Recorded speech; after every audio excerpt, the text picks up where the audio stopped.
జనరల్‌గా దేవుడు వస్తదంటారు. సో, మీకిప్పుడు ఇంతకుముందు అన్నారు పోతరాజు అనేసరికి పోతలింగమయ్య గూడా వస్తాడు. అలాగే అమ్మవారు గూడా వస్తారా? అంటే ఇప్పుడు వస్తది. ఏ అమ్మవారు? పోషమ్మ. పోషమ్మ. సో, పోషమ్మ వస్తారు, పోతలింగం. పోతలింగమయ్య. ఎట్ ఏ టైమా అసలు ఎట్లా ఏంటది? ఎలా వస్తారు? అంటే అంటే మన శరీరం మీదకి వాళ్ళు రావడం ఇదంతా అంటే ఎటువంటి సందర్భాల్లో మన మీదకి రావడం జరుగుతుంటుంది? అమ్మని ఎప్పుడు పిలుచుకున్నా మనకు వస్తుంది. హ్మ్. పోతలింగమయ్య కూడా పిలిస్తే వస్తాడు. అంటే పిలిచి మనం రప్పించుకోవటం అన్నది ఆయనకు భక్తి చేసి, ఆయనకు పూజ చేసి, తండ్రి నాకు ఆపత్తి కలుగుతుంది, నీకు జనం భక్తులు వచ్చిండ్రు, వాళ్ళ ఆపత్తి ఏందో తీర్చు, నా మీదకి వచ్చినావు కదా తీర్చంటే ఆయన వచ్చి తీర్చుతాడు. ఓకే. చాలా రేర్‌గా చూస్తూ ఉంటాం. అంటే పురుషులు కానీ, మహిళలు కానీ నిత్యం పెళ్లి చేసుకోకుండా భక్తి శ్రద్ధలతో నిత్యం అమ్మవారికి, అయ్యవారికి పూజలు చేస్తుండడం చాలా రేర్‌గా. అంటే ఇక్కడైతే మనం హిమాలయాల్లో ఉంటారు. చాలామంది వాళ్ళు పూజలు చేసుకుంటూ నిత్యం ఇంకా వాళ్ళు గడ్డాలు, మీసాలు పెంచుకొని అలాగే ఉండిపోతూ ఉంటారు. అటువంటిది ఇక్కడ మీరు అంటే అమ్మవారిని ఇంట్లోనే నిర్మించుకొని ఇలా పెళ్లి చేసుకుంటే కళ్యాణం చేసుకోకుండా అంటే జనరల్‌గా అటువంటి ఆలోచనలు రావా? అసలు చేసుకోవద్దని మీ జీవితంలో అలా ఏమైనా రాసి పెట్టుందా? అసలు ఏంటని? అమ్మవారిని నేను కొలవటంతోని, ఆ పోతలింగమయ్యని కొలవడంతోని పెళ్లి చేసుకోవాలన్న ఆలోచన కూడా రాలేదు. ఒకవేళ మేము చేయాలనుకున్నప్పుడు ఆయన స్వప్నంలో చెయ్యొద్దని కూడా చెప్పిండు. ఇంకా ఆయనకే అంకితం అని మేము భావించుకున్నాము. నేను ఏనాడు కూడా పెళ్ళి చేసుకోవాలన్న ఆలోచన కూడా ఆయన నాకు కలగనివ్వలేదు. ఈ రోజు వరకు, ఈ జీవితానికి ఇంతవరకు అయితే పెళ్ళి అన్న ఆలోచన రాలేదు. మీకే నా జీవితం అంకితం అని నిత్య సేవ చేసుకుంటూ ఉన్నాం. ఓకే.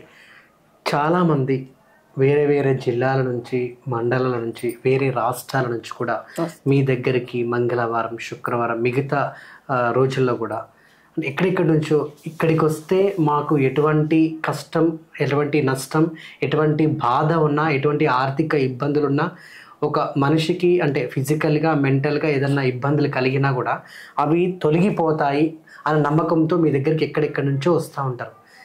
మీరు అంటే ఏ విధంగా అంటే ఆ పరిష్కారం అనేది వాళ్ళకి అంటే అంత ఈజీగా ఎలా అది నయమైపోతాయి? అది అమ్మ భక్తి చేసే వాళ్ళకు నైవేద్యం. వాళ్ళకు నయమవుతుంది. 1-2 వారాలు వస్తారు, అమ్మవారికి కూర్చొని వాళ్ళకు చెప్పి ఈ ఈ యొక్క పరిష్కారం ఇది పెట్టుకోండి, ఈ కాయ పెట్టుకోండి, ఈ పూజ చేసుకోండి అని చెప్పడంతో వాళ్ళకు నయమైపోతుంది. ఓకే. సో ఎటువంటి ఇబ్బంది ఉన్నా కూడా మీరు ఈజీగా చూసి చెప్పేస్తారట. అంటే మరి బహుశా అమ్మవారితో మీరు ఉన్నటువంటి భక్తి శ్రద్ధలతో ఉన్నటువంటి మీ యొక్క భక్త్యా, లేదంటే మీకు అంటే చిన్నతనం నుంచి ఇప్పటి వరకు మీ ప్రయాణం కూడా అలాగే కొనసాగింది కాబట్టి ఆ రకంగా మీకేమైనా శక్తులు వచ్చాయా? లేకుంటే ఇదంతా వాళ్ళకి ఉన్నటువంటి బాధ కూడా మీరు ఈజీగా తెలుసుకుంటారు చూసి. నార్మల్‌గా మీకు ఎలాంటి ఇబ్బంది ఉన్నా కూడా చూసి చెప్పేస్తారని చెప్పేసి విన్నాను. అటువంటిది మీకు ఎలా తెలిసిపోతాయని? అది నేను చేసిన భక్తి అమ్మవారితోని. వాళ్ళని చూడగా కొన్ని కళలు వాళ్ళ నుంచి కనబడతాయి. అదేవిధంగా వాళ్ళకి చెప్తాను, వాళ్ళు సరే అంటారు. నేను అమ్మకు చేసిన భక్తి వల్లనే నాకు ఆ అమ్మ ప్రసాదించిందేమో అని అనుకుంటున్నాను ఇప్పటి వరకు అయితే. ఓకే. సో చాలామంది నాడి విద్యలు అని చెప్పేసి, లేకుంటే కొంతమంది తలకాయ ఇట్లా ఇట్లా ఇట్లా పట్టుకొని చెప్తారు, కొంతమంది ఇట్లా చూస్తారు, కొంతమంది చేయి పట్టుకొని చెప్తా ఉంటారు. సో ఇదంతా అంటే ఇవి అంటే భక్తి శ్రద్ధలకు సంబంధించిన విద్యలేనా? ఇది అంటే అది అంటే ఆటోమేటిక్గా చేస్తున్న కొద్దీ వస్తాయా, లేదంటే అదన్నా నేర్చుకోవాలా? నాడి విద్య అనేది అది ఉపదేశంకు సంబంధించినవి. ఓకే. అది గురువులతో తీసుకుంటేనే వస్తాయి. విద్యకు సంబంధించింది ఏదైనా గురువులతో తీసుకుంటేనే వస్తాయి. ఇలా చేయి పట్టుకుంటే వారికి ఎటువంటి ఇబ్బంది ఉన్నా కూడా ఈజీగా చెప్పేస్తారు. దానికి ఎటువంటిది చేస్తే అది నయమైద్దని చెప్పేసి ఇట్లా నాడి పట్టుకొని చెప్పేస్తారండి. బహుశా అది మీరు కూడా చేస్తారని విన్నాను. అంటే అది మీ అనుమతి లేకుండా నేను అడగొద్దు. అటువంటిది కూడా మీరు ఏమైనా చేస్తారా ఏంటని? నాడి పట్టుకుంటే అది ఉపదేశంకు సంబంధించినది.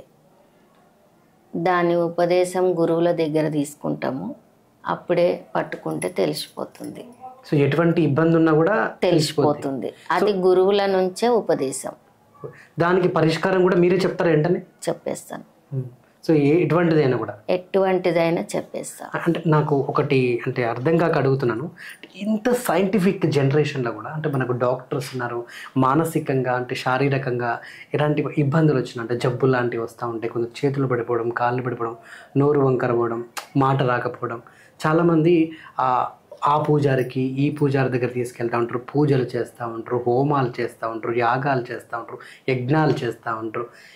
అంటే ఇంత సైంటిఫిక్ జనరేషన్లో కూడా ఇంకా జనాలు వాటిని ఎలా నమ్ముతున్నారు? వాటి అంటే ఇప్పుడు మాట పడిపోయిందంటే సైంటిఫిక్ అంటే శారీరకంగా లోపల ఏదో ఇబ్బంది అయింది, లేదంటే చేయబడిపోవడం అంటే ఇంకేదన్నా జబ్బు ఉండే వాళ్ళు చేయబడదు, కానీ ఒక దేవుడి దగ్గర తీసుకొస్తే అది నయం అయిపోద్ది అన్నది అంటే అది భ్రమణ అనుకోవాలా, అసలు పిచ్చి అనుకోవాలా, అది ఒక నమ్మకం అనుకోవాలా, అసలు నాకు ఇప్పటికీ అర్థం కాదు. కాళ్ళు చేతులు పడిపోవడము మనిషికి ఆరోగ్యం దెబ్బతినే పడతాయి.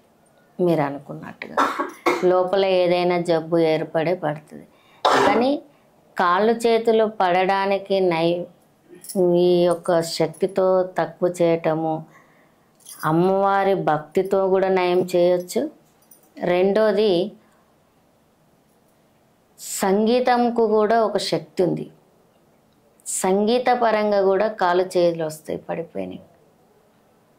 అక్కడ ఆ శక్తి కూడా సంగీతానికి ఉంది, అది కూడా నేను నమ్ముతా. అమ్మవారి భక్తిలో కూడా కాలు చేతులు పడిపోతే నాటు వైద్యం చేయవచ్చు. నాటు వైద్యం చేసి కాలు చేయని రప్పియవచ్చు. ఇంకా నాటు వైద్యాలు ఉన్నాయా? ఉన్నాయి. నాటు వైద్యం చేసి కాలు చేతులు పడిపోతే తెప్పియవచ్చు. కానీ ఇప్పుడున్న జనరేషన్కి కొంచెము మనము అక్కడక్కడ మందుల అన్నాలు అవి ఇవి తినడం వల్ల కొంచెం పనిచేస్తలేవు, ఇంగ్లీష్ మందులు వాడుతున్నారు. కానీ వాస్తవానికి కాళ్ళ చేతుల పక్షవాతానికి మాత్రం నాటు వైద్యం ఉన్నది, ఇప్పటికి కూడా ఉన్నది, ఎప్పుడు కూడా ఉంటుంది. ఈ యొక్క తినుబండాలని బట్టి కొన్ని ఇంగ్లీష్ మందులు వాడుతున్నారు. చాలా ఇప్పుడు సొమ్మ రోగాలకు కానీ కాలు చేతులు పడే పక్షవాతానికి కానీ నాటు వైద్యం ఉన్నది, కంప్లీట్గా నయమైతందుకు ఉన్నది. పిడిసి వచ్చి కొట్టుకుంటుంటారు, అది కంప్లీట్గా తగ్గడానికి నాటు వైద్యం ఉన్నది. అది కొన్ని చోట్లలో చేస్తే ఆ తినుబండాలను బట్టి నయమవుతుంది. ఇక్కడ కొన్ని చోట్లలో చేస్తే కొన్ని తినే వస్తువులని వల్ల అది నయం కాకపోవచ్చు, అది ఇంగ్లీష్ మందులకు నయం. కొందరు అంటే మానసికంగా బాగా లేకుండా హాస్పిటల్కి తీసుకుపోయినా తగ్గట్లేదు, ఇతనికి ఏదో చేసారు, ఏదో గాలి సోకింది, లేదంటే ఎవరో చేతబడి చేసారని చెప్పేసి కూడా అంటే వెనకటి ఇట్లాంటివి చాలా మనం చూసినాం. అట్నే అంటూ ఉంటారు, అరే ఈ అమ్మవారి దగ్గర తీసుకుపోతే నయమైద్దేమో, ఇంకొక బాబా దగ్గర తీసుకుపోతే నయమైద్దేమో, ఇంకో దేవత దగ్గర తీసుకుపోతే నయమైద్దేమో అని చెప్పేసి తీసుకుపోతూ ఉంటారు. నిజానికి అటువంటివి ఉంటాయా? ఉన్నాయి. ఇప్పుడు హాస్పిటల్కి తీసుకుపోతే నయం కాదు, లోపల ఉన్న ఏదైనా జ్వరము, చలి జ్వరము ఏదైనా ఉంటే ఇంగ్లీష్ మందులకు తగ్గుతుంది. మీరు చెప్పినట్టుగా ఎవరైనా చేసిండ్రు అది ఇది అనుకుంటే ఖచ్చితంగా అటువంటి వైద్యాలు కూడా ఉన్నాయి. ఇప్పట్లో విద్యలు ఉన్నాయి, అప్పట్లో ఉన్నాయి.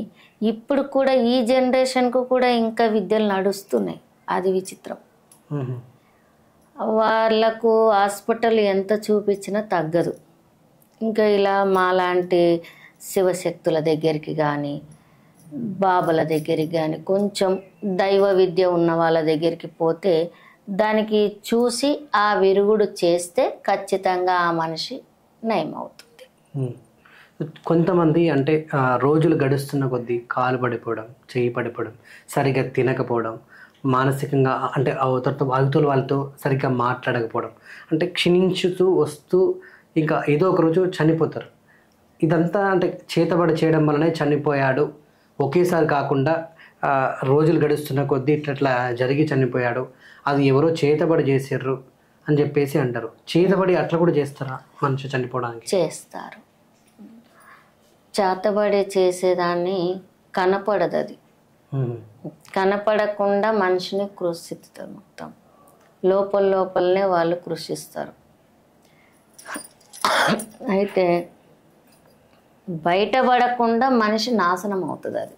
ఉమ్, వాళ్ళు తెలుసుకోవాల్సిన విషయాలు ఏంటంటే వాళ్ళకు నిద్రలు పట్టకపోవడము, మనుషులంతా చికాకులు రావటము, రెండోది ఒకరోజు నయం ఉన్నట్టు ఒకరోజు బాగులేనట్టు, దినదినంగా ఆర్థిక ఇబ్బంది కలగటము, లేదో అకస్మాత్తుగా ఏదైనా ప్రమాదాలు జరగటము, ఇంటి దగ్గర ఏదైనా వృక్షాలు ఎండటము, లేకపోతే అకస్మాత్తుగా మన ఇంట్లో ప్రమాదాలు జరగడము, దాన్ని బట్టి తెలుసుకోవచ్చు ఏదైనా చేసిండ్రు అని.